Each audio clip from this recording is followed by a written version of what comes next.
आतापर्यंतचा कालपर्यंतचा विस्तार पाहता?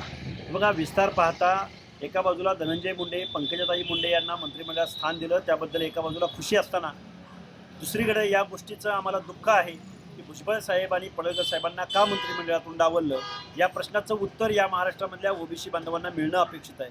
कारण या महाराष्ट्राचा व्हॉइस बनलेले, महाराष्ट्राचा आवाज बनलेले भुजबळ साहेब, त्यांना मंत्रिमंडळातून डावलण्यामागची काय भूमिका आहे अजितदादांनी पुढे येऊन सांगावी.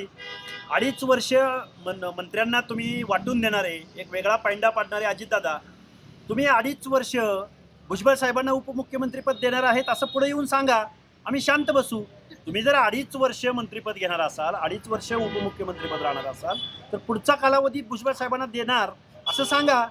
मला वाटतंय अजितदादा पवारांनी भुजबळ साहेबांना आणि पडळकरांना डावलण्याचं कारण असं असावं की कर्जत जामखेडमधून रोहित पवार आणि सांगलीमधून जयंत पाटील यांना मंत्रिमंडळात स्थान द्यायचं आणि या दोघांचा बळी घ्यायचा, ही जातीवादी मानसिकता आहे अजितदादा पवारांची.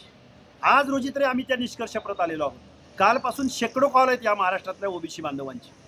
हे बघा, या महाराष्ट्राच्या मंत्रिमंडळामध्ये बहुसंख्य लोकांना ओबीसी चेहरे देण्याचा तुम्ही प्रयत्न केला आहे, पण ते चेहरे नाहीत.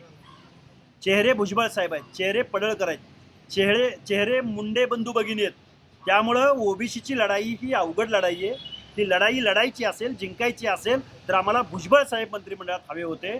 परंतु ओबीसीनी ज्या महायुतीच्या बाजूनं मतदान केलं, त्या मतदानाचा अपमान करण्याचं काम अजितदादा पवारांनी केलेलं आहे.